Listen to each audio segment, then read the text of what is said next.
Segundo ano, tudo bem? Mais uma vez, juntos aqui, agora em História. Módulo 1, capítulo 21, ainda no Segundo Reinado.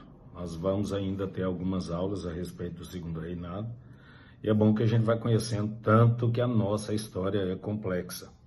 E olha que nós estamos falando de Segundo Reinado, ele tem aqueles problemas que eu disse na aula passada, que foram os últimos conflitos internos, né? Que no caso a Revolução Praieira, né? E a Revolução Liberal, que eu disse na aula passada. E agora, depois, nesse Segundo Reinado, tem aí uma trégua. Eles vão ter, então, um tempo. Por quê? Por causa da economia, foi até as questões que eu falei até para vocês, em relação do simulado também. E falando em simulado, eu vou fazer também do Segundo Reinado as questões que eu vou postar essa semana, tá? Então, eu vou colocar tudo do Segundo Reinado. E aí vocês tentam fazer com bastante calma, procure aí várias questões disso para vocês irem se familiarizando, né? Principalmente para o vestibular já no ano que vem. Aqui agora nós vamos falar de um momento no Segundo Reinado. Dom Pedro II, ele vai passar uns perrengues aí devido a alguns problemas de guerras. No caso, a questão Platina, a questão Criste e a Guerra do Paraguai, que foi mais demorada do que essas outras aí. No caso da questão Platina, eu vou contar o porquê dessa questão, dessa briga que está havendo aí na província do Rio da Prata, do Prata. E aí depois eu vou ler o que vocês têm que saber em relação a nomes, para quando forem fazer questões e até vestibular, tem que saber isso. A questão Criste, ela é muito tranquila. E a Guerra do Paraguai eu vou me deter um pouco mais nela, porque tem muitas pessoas envolvidas, tem alguns detalhes que são mais complicados. Então aí eu vou me deter mais. Na questão Platina, se eu estou falando desses conflitos que acontecem na região do Rio da Prata, dá para entender por quê? Porque ali é uma região de entreposto comercial. Claro que eles vão brigar. Então a briga é por isso, porque é uma região que de comércio, que passa o comércio por ali. Então é uma região que essas cidades que fazem parte, esses países que fazem parte dessa região, claro que eles vão brigar. No caso, então, começa da seguinte maneira. A província de Buenos Aires, ela era detentora do principal porto exportador dessa região. E ela tinha, claro, se ela é a principal dali, ela tem o quê? Planos de reorganizar o chamado antigo vice-reino do Prata, e aí as demais províncias da Argentina defendiam a implantação de uma federação. Aí formaram as Províncias Unidas do Rio da Prata. Então isso acaba fortalecendo. Claro que isso não vai dar certo, porque o restante não vai aceitar isso. Aí a população dos territórios que compõem os atuais aí, Paraguai e Uruguai, rejeitava a ideia de unir a Buenos Aires. Por quê? Porque eles queriam que essas regiões fossem unidas para se fortalecerem, e aí, se fortalecendo, elas então iriam tomar conta daquela região, e se tornariam uma grande potência. Claro que aí o Paraguai e o Uruguai acabam rejeitando essa ideia dessa união, de se unir a Buenos Aires. E aí os nacionalistas paraguaios, agora presta atenção, os nacionalistas paraguaios, eles acabam se isolando e conseguem manter a independência do seu país. Então os paraguaios agora, eles são países independentes, eles se isolam e não aceitam o que é proposto por Buenos Aires. O Uruguai, então, acaba dividindo entre dois partidos. Esse é o ponto, que é o partido dos Blancos e Colorado. Quem eram os Blancos? Ligados aos latifundiários do interior. Colorado, ligado aos comerciantes lá do porto de Montevideo. E eles se alinhavam com Buenos Aires, ora com Buenos Aires, ora com o Brasil. Então, além de estar dividido, que enfraquece qualquer reino, o Uruguai ainda tem esse problema. Tem esses que estavam ligados, e aí então, dependendo da conveniência, se ligava a Buenos Aires, ora se ligava a Brasil. O Império Brasileiro, óbvio, era radicalmente contra o que Buenos Aires estava tentando fazer, que era colocar todas essas regiões unidas. Então, e acabou então ficando disposto a pegar em armas para tentar resolver esse conflito. E aí o livro de vocês coloca assim, ó, o Império Brasileiro era radicalmente contra o projeto de Buenos Aires e estava disposto a pegar em armas para evitar um grande país unificado que se formasse nesse Rio da Prata. O Brasil, então, estava em jogo de segurança nessas províncias do Sul e principalmente a navegação do Rio da Prata. Importante rota fluvial de ligação entre as cidades brasileiras e a costa do Mato Grosso. Em 1851, então, o presidente argentino Juan Manuel Rosas se juntou ao líder do Uruguai, Blanco. O Blanco é aqueles que eram ligados aos latifundiários. Blanco, que era Manuel Oribe. Para quê? Para eles planejarem a unificação dos dois países. Com o auxílio de quem? De Rosas, Oribe deu um golpe de Estado e tomou o poder no Uruguai. Então agora o Blanco assume o Uruguai com o apoio, então, que a Argentina estava dando. E aí, formando uma aliança com os colorados, Uruguai e os argentinos opositores a Buenos Aires, o governo brasileiro, então aí o governo brasileiro pega uma deixa que tem aí e acaba formando aliança com o Colorado, porque a Argentina tinha formado com quem? Com os blancos. E acabou, então, se tornando com uma grande força. Aí ele pegando, então, aliança com o Uruguai por parte dos colorados, e os argentinos que eram opositores do que a Argentina tinha feito aí, com Manuel Rosas, né? Com a força de Manuel Rosas, opositores a Buenos Aires, o governo imperial brasileiro acaba enviando forças de combate para o Uruguai, Oribe acaba sendo deposto e as tropas, então, de Caxias se uniram ao exército argentino rebelde, chefiado pelo Justo José. O exército aliado desembarcou no Porto de Adema e foi ao encontro das forças de Rosa, que foram vencidos na Batalha de Monte Caseiros em 3 de fevereiro de 1852. Então essa briga acabou, então, eles perdendo, com a força de Duque de Caxias, que chega com seu exército com o apoio do Brasil, e agora com os colorados que não aceitavam o que havia sido feita essa aliança, então essa guerra acaba. E aí depois o Brasil se envolve em outro problema, na chamada questão Christie. Um navio inglês que havia partido da Escócia, que ia para Buenos Aires levando carregamento de carvão, porcelana e lenços, acaba naufragando. E aí então eles tentam pedir ajuda para o Brasil não oferece ajuda e, além de tudo, de não oferecer ajuda, permite ainda que todo o navio fosse saqueado. E aí então esses ingleses acabam recorrendo ao cônsul britânico na cidade de Rio Grande, que ele chamava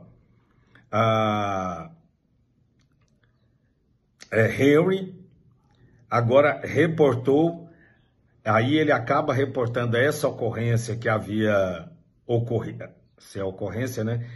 O que havia ocorrido, a coroa britânica no Rio de Janeiro, e aí o embaixador William Christie, por isso que é chamado questão Christie, exige um pedido de desculpa por parte do Brasil do que havia ocorrido. O Brasil se nega, ele não aceita pedir desculpas, e ainda depois, em junho de 1862, 3 marinheiros ingleses foram presos, e segundo o que contam, que realmente esses 3 ingleses estavam bêbados, fazendo arruaça, ainda provocando mulheres, aí por isso que eles foram presos. Aí eles recorrem de novo, pedindo, e aí o embaixador acaba exigindo pedido de desculpas para o Brasil, né? Que o Brasil faça esse pedido de desculpa, e o Brasil se nega. E aí, então, uma esquadra inglesa acabou bloqueando o porto do Rio de Janeiro por 7 dias. Nas ruas da capital, então, multidões enfurecidas acabou ameaçando, quando ele fecha esses portos, acaba ameaçando, então, as lojas de proprietários ingleses. E aí, em 1863, o governo acaba rompendo relações diplomáticas com a Inglaterra. E que só foi reatada só em 65, você pensa, 2 anos depois, após o pedido de desculpa do governo britânico. Então, essas coisas são... essas coisas diplomáticas, elas acabam tendo um problema sério, né? Como hoje, vocês estão vendo aí uma rixa, como estava passando no jornal ainda, dos Estados Unidos com a China. Novamente um problema aí. Vão olhando isso aí, tá? E agora que eu vou me deter mais um pouco na questão da Guerra do Paraguai. A paz entre Brasil, prestem atenção, porque essa aqui é um pouco mais complexa. A guerra entre Brasil, Argentina e Uruguai foi rompida por um quarto protagonista regional, que era o Paraguai, que se manteve isolado por um longo período depois que ele conquistou a sua independência.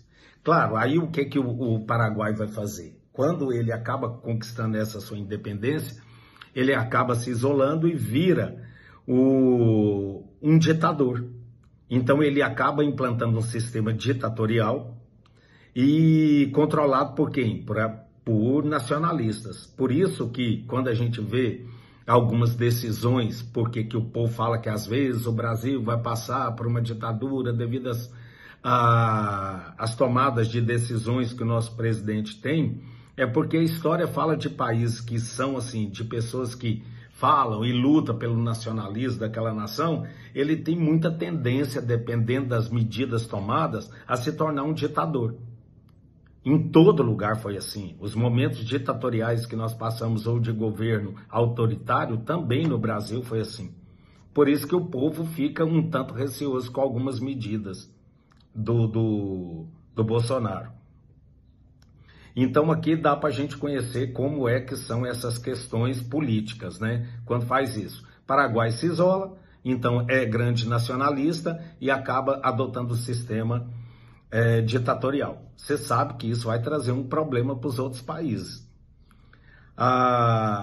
E eles acabou então perseguir os aliados espanhóis e dos argentinos de Buenos Aires, incluindo até a Igreja Católica. A maior parte das terras desse grupo, contrários à independência, foi confiscada e passou explorada pelo Estado. E aí então eles vão comandar dessa maneira aí. Aí o que acontece? Em 1862, após a morte do segundo presidente paraguaio, Carlos Antônio Lopes, que durante seu governo buscou diminuir o isolamento do Paraguai, encontrou técnicos europeus para implantar o quê? Fábricas e organizar um exército moderno no país. E aí, então, a presidência acabou ficando, então, com Francisco Solano Lopes.